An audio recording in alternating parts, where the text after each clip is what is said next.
우리 주변을 쓱 둘러보게 되면 어, 비슷한 사람들끼리 모여 있는 것을 볼 때가 있습니다. 동질감이라 그러죠. 사람들은 본능적으로 비슷한 사람들과 마주하면서 그들과 함께 어울릴 때 안심을 느끼게 된다는 것입니다. 지금 저희가 이렇게 편안하게 이렇게 함께 예배를 드리고 있는데 갑자기 여기에 삼성의 회장님이 와서 자리에 앉아 있다라고 생각을 해보세요. 편할까요, 자리가? 불편하지 않으실까요? 아니면은 엄청나게 큰 대기업 사장님뿐만이 아니라 뭐 유명한 연예인이 와서 이 자리에 함께 앉아 있다라고 생각을 해보세요. 그러면은 자리가 편할까요? 아마 내가 지금 화장이 잘 돼 있나? 거울을 보시는 분들도 있을지 모르고 끝나고 나서 저 사람들 사인이라도 하나 받아볼까? 이야기 생각을 하시는 분도 있을지 모릅니다. 그런데 비슷비슷한 사람들끼리, 그렇죠? 비슷비슷한 사람들끼리 함께 뭉쳐 있으면은 굉장히 나도 모르게 안도감이 듭니다. 그런 경험 혹시 해보신 적 없으세요? 같은 학교 다니는 친구를 내가 길 가다가 만났어요. 너 어디 학교 다니니? 나 이 학교 다니는데. 그래 나도 그 학교 다니는데. 서로 반은 달라요. 학년도 다를 수도 있습니다. 그런데 그냥 같은 학교라는 이유만으로써 왠지 그 사람을 마주했을 때 안도감을 느낀다라는 것이죠. 같은 학원이나 같은 동네, 같은 고향을 가지고 있는 사람을 만나게 되면 우리는 처음 보는 사람이라고 하더라도 그를 마주하는 순간 안도감을 여기게 됩니다. 왜 우리는 그런 사람들을 보면 안도감을 느끼게 될까요? 그들과 함께 마주할 때 나는 그 사람과 동질감을 함께 경험한다는 것이죠. 이것에 대해서 심리학자들은 이렇게 이야기를 합니다. 내가 경험했던 일, 그것을 함께 공유할 수 있는 사람을 만나면은 우리의 몸속에서 호르몬 가운데 옥시토신이라고 하는 호르몬이 활성화가 된대요. 그래서 내가 행복했던 일들 아니면은 고향들 아니면 추억들 아니면 장소들 그런 것들을 함께 공유할 수 있는 사람을 만나면 그 사람을 그렇지 않은 사람들보다 더 신뢰하게 된다라는 이야기입니다. 생전 처음 보는 사람이라더라도 자신과 같은 학교나 고향 출신이라고 한다면 왠지 더 정감이 간다라는 것이죠. 군대를 딱 가요.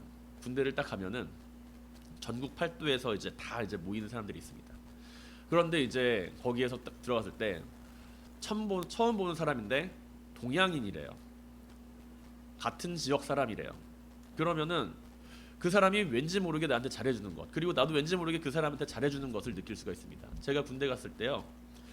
저는 감리교 신학교를 이제 나왔습니다. 감리교 신학대학교를 나왔는데 거기 신학교라고 하는 곳이라서 사람들이 그렇게 많지 않아요. 사람들이 그렇게 많지도 않고 한 200명 가량 전교생 한 학년에 한 200명 가량 되는 그런 학급입니다. 학교도 그렇게 크지도 않아요. 그런데 이제 제가 군대를 갔죠. 군대를 가서 1년 지냈다가 이제 다른 내무반에 후임으로 한 사람이 들어왔습니다. 근데 그 친구가 감신을 나왔대요. 저를 딱 부르더라고요. 너 혹시 이 학교 나왔냐? 그러면서. 근데 저도 그 학교 나왔는데 거기 네 학교 출신 한 명 더 있다. 그렇게 이야기를 하는 거예요. 근데 저도 그 친구를 잘 모르고 친하지 않아요. 잘 친하지 않았고 그리고 그 친구도 저랑 잘 친하지 않았어요. 그냥 대면대면하게 얼굴만 슬쩍 보면서 이런 애도 있지라고 할 정도. 그런데 거기서 만나니까 저는 이제 거기서 1년 있었으니까 나름 계급이 좀 있죠. 상병이고 그 친구는 처음 왔어요. 2등병이에요. 그런데 저도 모르게 막 챙겨주고 싶더라고요. 학교에서는 그다지 친하지도 않고 말 한마디도 해보지도 않은 사이였는데 같은 공통분모가 있기 때문이죠. 학교라고 하는 같은 공통분모. 같은 학교를 나와서 얼굴도 마주치기도 잘 않았지만 그 학교의 선생님을 내가 함께 기억을 하고 있고 그 학교의 정원을 내가 함께 기억을 하고 있고 내가 비록 그 학교에 있는 동아리들은 들어가진 않았지만 그 친구와 함께 그런 데도 있지라고 하는 이야기를 해볼 수가 있다는 것. 그것이 같은 동질감을 만들어내는 요소라고 이야기를 할 수 있습니다. 해외여행을 나가면 이런 게 더욱 크게 느껴지기도 해요. 해외여행을 갔는데 공항에서 이제 사람들이 쭉 있는데 해외여행을 마치고 갈 때는 잘 몰라요. 해외여행을 끝내고 돌아올 때 외국인들 가운데서 한국인들 목소리가 들리면은 반갑죠. 돌아오는 귀국길에 저 사람도 이제 여행 마치고 이제 돌아가는가 보다라고 하면서 무슨 이야기 하나 얼핏 귀를 기울여 보기도 하고 저 사람은 어디서 왔지? 어느 나라 갔다가 돌아오는 거지? 귀를 기울여 보기도 합니다. 이러한 공감대 가운데 한국 사회에서 늘상 이야기되는 게 있습니다. 학연, 지연, 혈연. 이 세 가지 꼭 이야기되죠. 출세하려면은 학연, 지연, 혈연 그 가운데 한 가지는 꼭 있어야 된다라고. 예전보다는 많은 이러한 분위기가 사라졌다라고 생각이 될 수 있습니다. 예전에 비해서는 많이 학연, 지연, 혈연에 따져가지고 사람을 뽑고 그런 거는 많이 줄어들었다고 하지만 그럼에도 불구하고 우리는 이것에 대해서 아직도 많은 이야기를 할 수가 있을 거예요. 한국 사회에서 말이죠. 우리는 이것을 출신이라고 이야기합니다. 너 출신이 어디야? 라고 묻고 너 어디 출신이야? 어느 학교 출신이야? 어느 고향 출신이야? 그렇게 이야기를 합니다. 부모님 뭐 하시노? 라고 물어보는 것 가운데는 여러 가지 의미가 담겨져 있죠. 강남 압구정에서 살고 온 사람과 강북 의정부에서 살다 온 사람은 다르다라고 생각을 합니다. 잘나가는 부잣집 아들은 가난한 집 아들과 서로 다르다라고 생각을 합니다. 요즘 사회에서는 개천에서 용나는 것이 불가능하다고 하죠. 왜냐하면은 용의 출신은 개천이 아니기 때문입니다. 용은 그 출신부터가 다르다는 것이죠. 이러한 사회 속에서 우리는 무엇을 바라보고 살아가야 할까요? 과연 우리가 키우는 아이들은 어떠한 것을 바라보면서 이 세상을 살아가게 해야 할까요? 오늘 본문을 보게 되면 우리는 소경이었다가 눈을 뜨게 된 사람들의 이야기에 대해서 그 사람과 마주하고 있는 바리새인들의 이야기에 대해서 계속 연결되고 있는 것을 볼 수가 있습니다. 그들의 대화는 이제 거의 클라이맥스를 향해 치고 올라가요. 소경이었던 자는 자신을 고쳐준 예수에 대해서 그가 누구인지 점차 새로운 고백을 해나가고 있으며 바리새인들의 입장에서는 그를 정죄하고 내쫓는 것으로 그 이야기는 결론이 됩니다.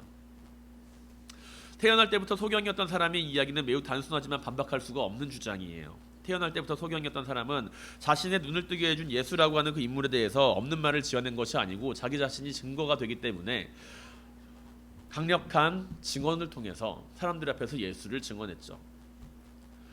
그의 출신은 비천하고 죄가 많은 가운데 태어난 사람이라고 사람들에게 역임을 받았지만 너 왜 그렇게 태어나니? 라고 사람들에게 역임을 받았지만 주님께서는 그를 통해 하나님의 일을 나타내 보이십니다.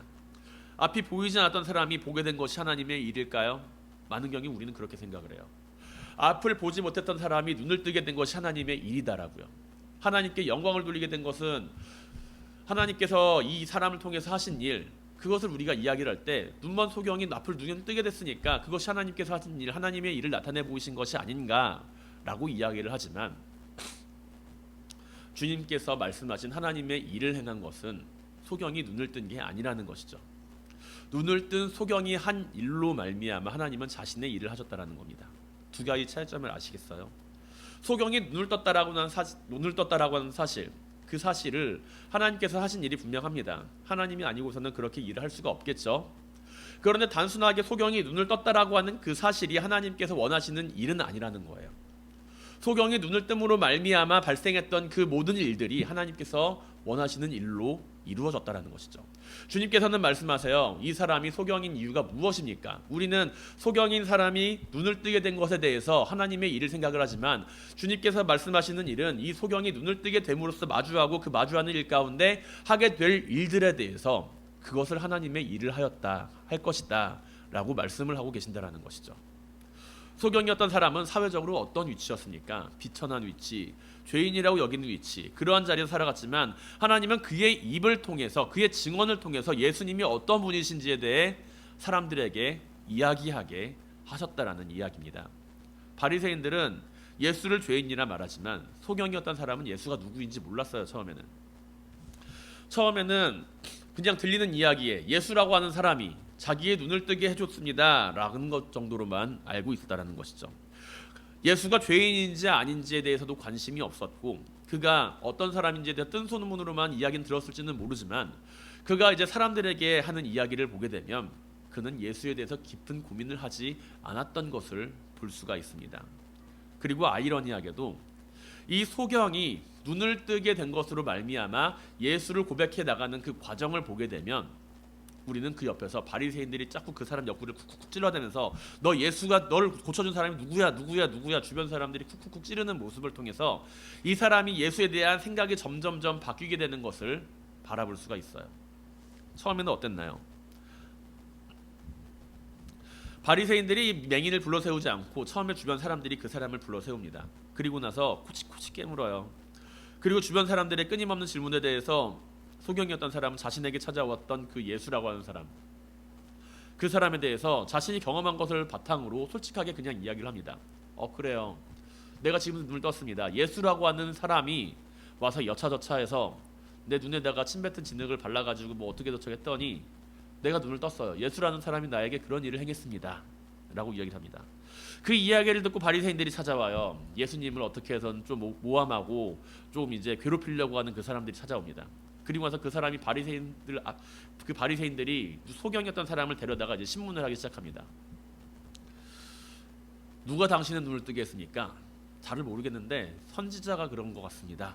라고 그는 자기의 생각을 조금 더 구체적으로 이야기를 합니다. 생각을 해보니까 사람들이 쿡쿡쿡 찌르는 내용을 쿡쿡쿡 찌르면서 하는 이야기를 들어보니까 그냥 평범한 사람이 내 눈을 뜨게 해줄 것 같지는 않았고, 그렇다면 그 사람이 뭔가 능력이 있는 사람이라고 이야기를 한다면 하나님의 일을 대언하는 선지자 정도는 되지 않았을까라는 생각이 좀 들었을 거예요. 그래서 그는 바리새인들이 처음 불러서 이야기를 할 때 내가 그 사람이 죄인인지 아닌지는 잘 모르겠지만 그 사람 선지자가 나를 고쳐줬습니다 라고 이야기를 합니다. 예수라고 하는 사람에 대해서, 그냥 예수라고 하는 인물에 대해서 그는 이제 선지자라고 하는 말로 고백을 하게 됐다는 것이죠. 그런데 바리새인들은 그 대답이 마음에 들질 않아요. 그래서 더 이제 윽박지릅니다. 야, 너를 고쳐준 사람에 대해서 너는 거짓 증언을 해라. 부인해. 하나님께 영광을 돌려라. 그러니까 이 사람이 가만히 듣고 있다가 보니까 이건 좀 아닌 것 같아요. 저 사람들은 죄인이라고 하는데 죄인이 내 눈을 고쳤다라고 한다면 그 사람은 하나님께서 보내신 사람이 아니고서야 어떻게 내 눈을 고칠 수 있을까? 하나님께로부터 온 사람이라고 그는 고백을 합니다. 이 사람이 하나님께로부터 오지 아니하였으면 아무 일도 할 수 없으리이다 라고요. 믿음을 가진 사람들은 세상 사람들이 말하는 공통 분모를 가지고 살아가지 않을 때가 많이 있습니다. 믿음을 가지고 살아가는 가운데 이 세상의 것을 사모하며 살아가는 것이 아니라 하늘의 것을 사모하며 살아가는 사람들에게 있어서 사람들은 끊임없이 옆구리를 쿡쿡 찔러요.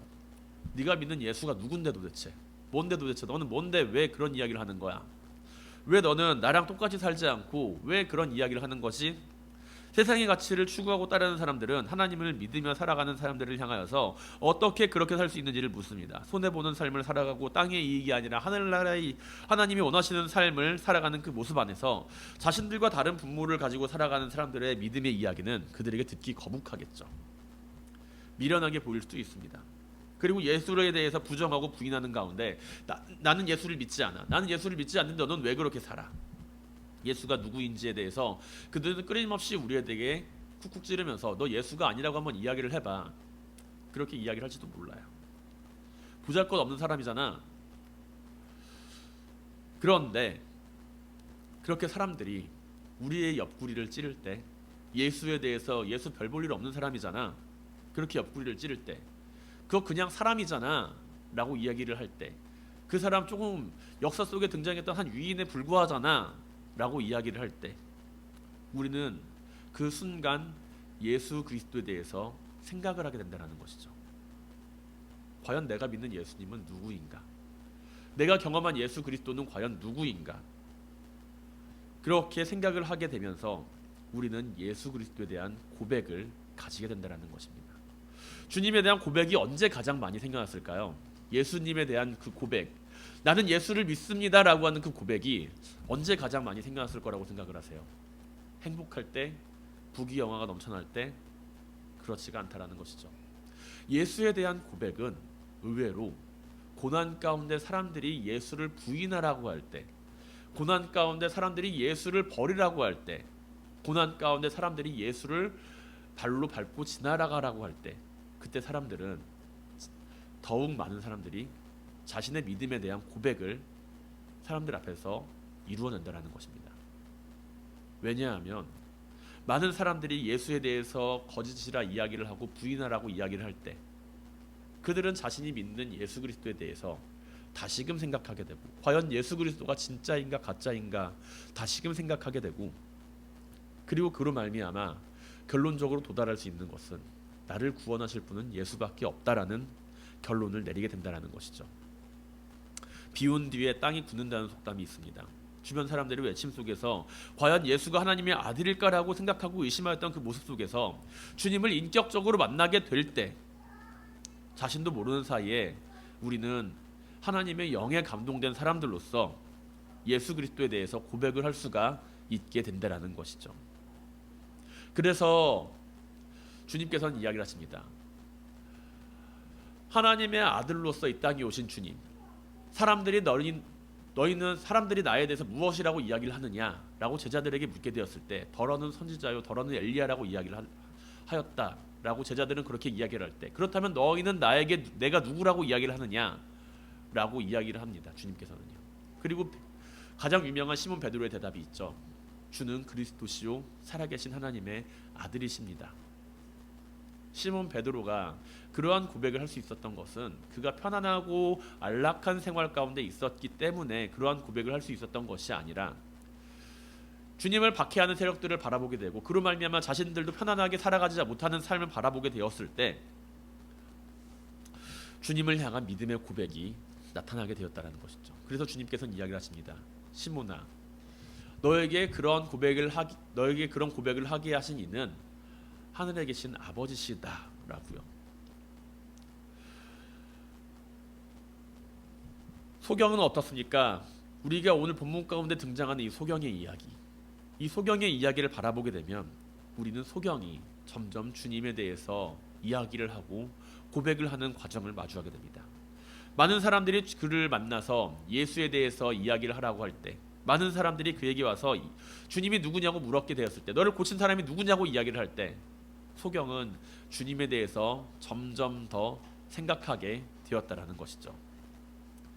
처음에는 예수를 알지 못했지만, 처음에는 주님에 대해서 온전히 알지 못했지만, 점차 주님에 대해서 그는 생각하고 바라보게 되었고 고민하게 되었으며, 하나님께서는 그러한 소경의 입술을 통하여서 많은 사람들 가운데 예수 그리스도가 누구인지 증언하는 역사를 나타내 보이십니다.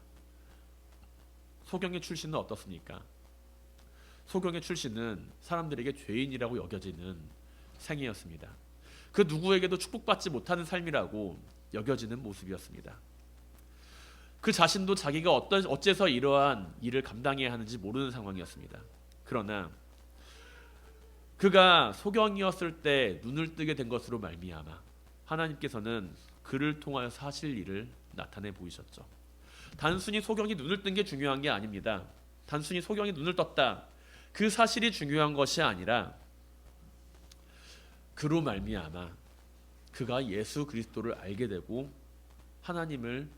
그가 하나님의 사람이라고 하는 것을 증언하는 모습을 통해 하나님께서는 하나님의 일을 이 소경을 통하여 나타내 보이셨다라는 것이죠. 하나님이 원하시는 것은 이 소경의 눈을 뜨는 일이 아니었다라는 거예요. 하나님의 일이라고 하는 것은 소경이 눈을 뜨는 일이 아니라 그 일로 말미암아 예수 그리스도를 증언하는 역사가 이루어나게 되는 것이 바로 하나님께서 계획하고 만드시는 일이었다라는 이야기입니다. 하나님은 많은 사람들이 비천하고 죄인이라고 여김을 받는 그 출신, 그 소경이라고 하는 그 출신을 통하여서, 그의 입을 통하여 스스로 자신들을 의롭다고, 스스로 자신들을 정의롭다라고 여기는 바리새인들의 무지함을 책망하십니다. 사랑하는 성도 여러분, 하나님이 우리에게 행하시는 기적이나 능력만을 원하면서 그것을 하나님의 일이라고 바라보는 것이 아니라 그 일을 행하신 하나님을 믿고 하나님이 원하시는 일을 이루어가게 되시길 바랍니다. 로또에 당첨되는 것 좋죠. 서울대 합격하는 것 좋습니다. 불치병이 낫는 것 좋아요. 그래서 그걸로 무엇을 하시겠냐라는 것이죠. 내가 하나님의 계획을 알고 있고 하나님께서 이 일을 통하여서 하나님의 일을 나에게 나타내시겠다라고 이야기를 하는 것을 내가 알고 있다라고 한다면 우리는 그 안에서 내가 경험한 그 일, 내가 경험한 하나님의 은혜를 통하여 세상 가운데 예수 그리스도가 누구인지를 증거할 수 있는 사람이 되어야 합니다. 하나님의 능력과 하나님의 기적을 내가 바라고 원하는 것이 아니라 우리 가운데 하나님이 원하시는 일, 우리가 언제나 하나님의 은혜 가운데 살아가며 하나님이 원하시는 일을 이루어갈 수 있는 믿음을 가지게 되기를 주님의 이름으로 간절히 축원드립니다. 소경이 눈을 뜨게 된 것은 분명 놀라운 일입니다. 그리고 하나님께서는 그 일을 통해서 바리새인들의 무지함을 이야기하게 하시고 주님께서 누구인지를 증거하게 하십니다. 사람들은 소경이 눈을 떴다라는 그 사실에 관심을 가지지만 소경은 그 일로 말미암아 하나님을 증거하는 삶을 감당하게 됩니다. 바리새인들은 그런데 바리새인들은 이 소경을 바라보면서 이 소경의 출신을 이야기하죠. 하나님께서는 이 소경을 통하여서 하나님의 일을 나타내고 하나님께서는 이 소경을 통하여서 예수 그리스도가 어떤 분인지 하나님의 일을 이루어가고 계시는데 바리새인들은 이 소경의 출신을 이야기합니다. 그래서 소경이었던 사람이 하는 말이 진리임에도 불구하고 그의 말을 듣지 않아요. 그들은 34절에서 다음과 같이 이야기합니다. 그들이 대답하여 이르되 내가 온전히 죄 가운데서 나서 우리를 가르치느냐 하고 이에 쫓아내 버리니라 라고요. 여기서 그 말하는 쫓아내 버리다라는 것은 사람들이 두려워했던 그 출교를 의미합니다. 그 유대 공동체 안에서 출교를 당하는 것을 의미한다라는 것이죠. 바리새인들의 이 말은 자신들이 소경이었던 사람들보다 더욱 우월한 사람이라는 것을 나타내 보여주는 이야기입니다. 소경은 태어날 때부터 죄 가운데 태어났다라고 사람들은 여겼죠. 그가 눈에 보이지 않는 것은 유대 종교적인 관점에서 하나님께 그는 죄를 지었고 그리고 벌을 받았기 때문에 그렇게 태어났다라고 이야기를 합니다. 그에 반해서 자신들은 건강해요. 두 눈도 말짱하고 신체 오체가 다 멀쩡합니다. 하나님 앞에 내가 죄를 짓지 않고 그리고 심지어 나는 바리새인으로서 하나님 앞에 예배드리는 일도 충실히 잘 행하고 있고 거룩한 삶을 살아가고 있으니 나는 죄인이 아니라는 거예요. 이들은 자신들이 죄인이 아니라고 하는 그런 확고한 의식 속에 사로잡혀 있었습니다. 죄인들은 자신이 아닌 하나님의 율법을 따르지 않은 이들이며 죄인들은 자신들이 아닌 하나님께 저주를 받다 태어난 이들이라고 그들은 여겼죠. 그렇게 이들은 예수 그리스도를 만나고 나서도 그분의 말씀을 듣지 않습니다. 스스로가 죄인이라고 생각하지 않는 사람은 결코 주님의 말씀을 들어도 주님을 믿지 못합니다. 스스로 죄인이라고 생각하지 않는 사람은 결코 주님의 말씀을 들어도 주님을 따를 수가 없습니다. 주님께서는 자신이 이 땅에 오신 목적에 대해서 분명히 말씀하고 계세요. 누가복음 5장 31절과 32절의 말씀을 보게 되면 주님께서는 자신이 오신 분명한 목적을 이야기하십니다. 예수께서 대답하여 이르시되 건강한 자에게는 의사가 쓸데가 없고 병든 자에게라야 쓸데가 있나니 내가 의인을 부르러 온 것이 아니요 죄인을 불러 회개시키러 왔노라 라고요. 하늘 아래 누가 의인이라고 이야기를 할 수 있을까요? 하늘 아래 누가 과연 정말로 의로운 사람이라고 이야기를 할 수가 있을까요? 아마 하늘 아래서 의롭다라고 스스로에게 이야기할 수 있는 사람은 아무도 없을 겁니다. 하늘을 우러러 한 점 부끄럼 없이 살아가는 사람이 과연 누가 될까요? 그러나 바리새인들은 스스로를 의롭다라고 여기며 하나님을 잘 믿고 있다라고 생각을 하는 가운데 주님의 말씀을 듣지 않습니다. 주님의 곁에는 늘 세리와 죄인들과 같은 사람들, 병자와 같이 아픔을 경험하고 있는 사람들에게 죄인이라고 칭함을 받는 그러한 사람들이 늘 주님의 곁에 모여 있었고 바리새인과 같은 거룩한 사람들은 스스로를 거룩하다고 여기는 사람들은 그들과 상종하는 것조차 싫어했다라는 거죠. 바리새인들은 그런 세리와 죄인들과 함께 먹고 마시는 주님을 바라보면서 비판하였고 못마땅하게 여겼지만 주님께서는 스스로를 세상에 소외된 일과 함께 하시며 그들을 하나님께 인도하였습니다. 스스로를 거룩하다라고 생각하고 살아가는 사람과 하나님께서 원하시는 거룩한 삶을 살아가는 사람과 하나님께서 원하시는 이들과 함께 살아가는 사람과 과연 어떠한 사람이 진짜로 거룩한 사람일까요? 세상 가운데 죄 없이 태어난 사람은 아무도 없습니다. 창세 이후로 아담의 후손으로 태어난 사람들은 모두가 다 하나님 앞에서 어찌할 수 없는 죄를 안고 태어나며 그 죄의 대가로 사망을 안고 살아가게 되죠. 로마서 15장 21절에서 사도 바울은 이 내용을 다음과 같이 기록합니다. 사망이 한 사람으로 말미암았으니 죽은 자의 부활도 한 사람으로 말미암도다. 아담 안에서 모든 사람이 죽은 것 같이 그리스도 안에서 모든 사람이 삶을 얻으리라 라고요.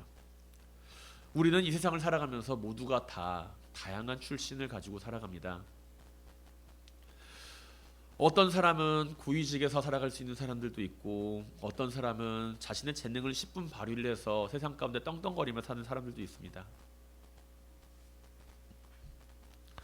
어떤 사람은 그에 반해서 좀 못난 삶을 살아가는 사람들도 있을지도 모릅니다. 그러나 우리의 출신이 어떠하든지 간에 우리의 출신은 결국에는 이 세상에 태어나 죽음으로 종결되어지는 삶을 살아간다라는 것이죠.